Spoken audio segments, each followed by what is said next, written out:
What is up, guys? Thanks for coming back and watching the video. Hey, today I'm going to be doing something I've been on the fence about for a while. I bought a Gibson exhaust. I'm not sure if you guys saw that video or not, but I installed a cat delete pipe and that was a homemade cat delete pipe and a Gibson exhaust, and I loved it at first. It sounded really good. It was loud, a little bit louder than what I thought it was going to be. After taking a trip, we do a lot of I don't know, off-roading trips and ride for a couple days at a time. Anyways, I found out pretty fast that the sound that this Gibson exhaust makes, probably 10 minutes into a ride, gets really annoying, unfortunately. And I called Gibson. Some manufacturers will make like a tip. They'll make like a different tip, a silencing tip that you can put in there. Gibson doesn't make one of those. So unfortunately, I've made the decision to tear off the exhaust and install this Depot Racing shocker style cat pipe. It's a cat delete pipe as well, but you can actually, I'm sure you guys are probably familiar with this, but I'll explain it to the people that aren't. There's an actuator here, and there's a little flapper valve on the inside. You can see that.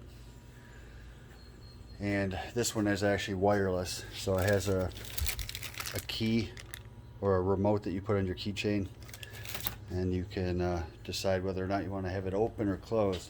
And I'm going to put the stock exhaust back on. So the Gibson will be getting torn off. I'll probably try to sell that. If anybody is interested in purchasing that, I'll give you a real good deal on it.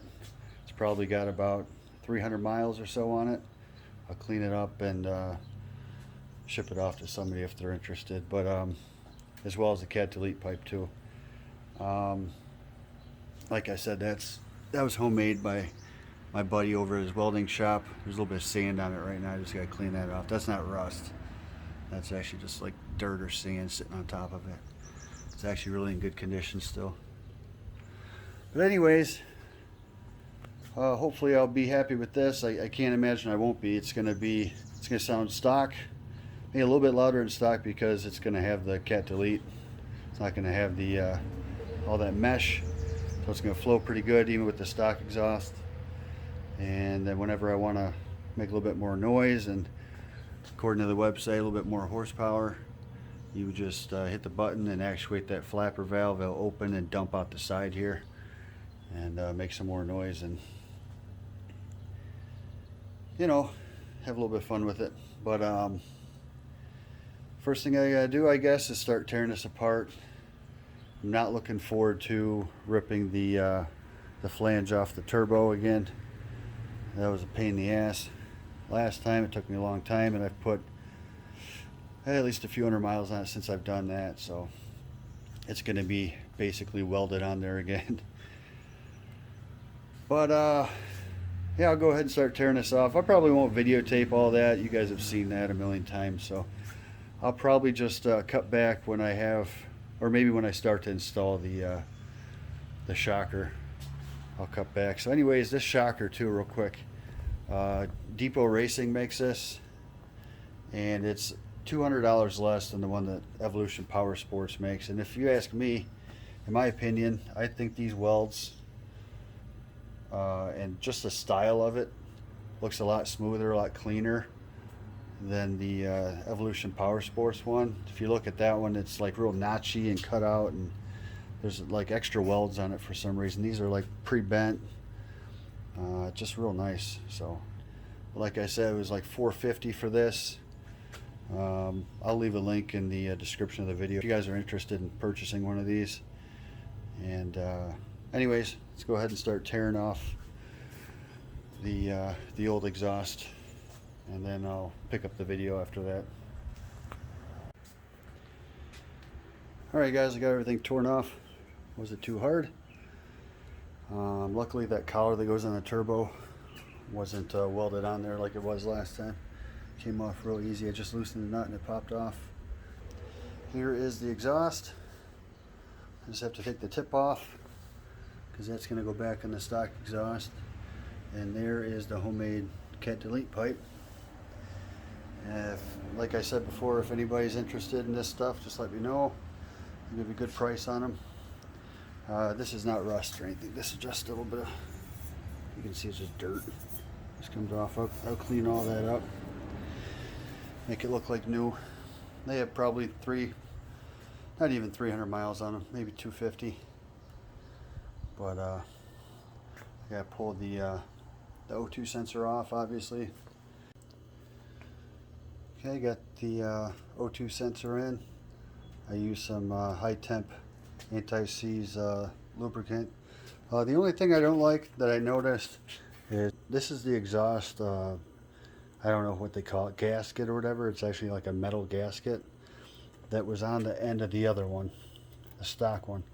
This sits on here really loose. It just doesn't even squeeze on at all. So I imagine it's required. So I'm gonna wait till the last second before I put the collar on and slide that in there and then put the collar on. But on the stock exhaust, it actually pinches right on there. Doesn't move, so that's kind of odd. You'd think they'd be the same exact size, but for some reason they're a little bit different. Okay, so I have it mounted to the turbo, and I have the front heat shields on. I was able to get that little gasket in there before I put the collar on at the turbo. It popped right on. I used a tie here. That helped a lot. Unless you have somebody else that can help you and hold it up back here, it's really kind of a tough job to pull it up into the turbo while all the weight's back here, you know. So I tied it back here and held it in place, and I was able to pop the front of the mid-pipe onto the turbo, put the clamp on and everything. I got the O2 sensor on, band clamps. Now I'm going to put the stock exhaust back on and hook it up with the springs and everything. And then I just have the wiring to do for the actuator. Okay, I have everything put back together. The only thing left to do is to wire up the actuator, and we'll test it out. But I open it up. This is everything that comes with it. There's two remotes. This is like the wireless box, sends a signal out to the remote. And I'm not sure why they put that on there, because I'm just going to remove that and wire it into here. In theory, you could actually take this long cord. This plugs into the actuator, and then you could run this to a rocker switch if you wanted to. I think I'm going to stick with the remotes. One less rocker switch. I've taken up almost all the blank spots inside the machine, so probably use that. One thing I don't understand is they included some kind of flange with it, and I looked on their website and I don't see anything about that flange. I do see where they're talking about where you could add their intercooler to add a little more horsepower. I don't know if that's, I've never seen an intercooler with that looks like a header gasket of some sort, so I'm not sure what that's all about, why they included that. It doesn't fit anywhere on the new exhaust or mid-pipe, whatever you want to call it, so that confused me. But other than that, everything's been pretty smooth. I have to run this to a key on power and that to a ground. I'll probably just splice it into something in the back and we'll be all set.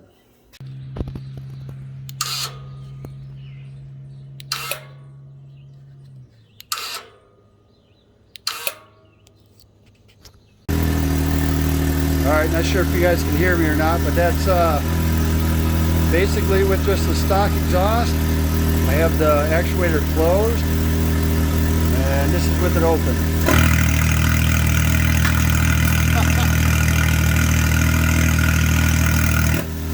It actually blew my my wire cutters right off the tire. Wow, that's awesome, man. So now I can ride with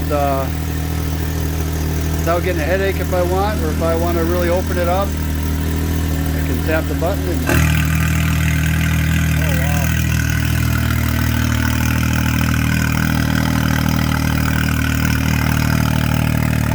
That's think that's probably louder than my Gibson was.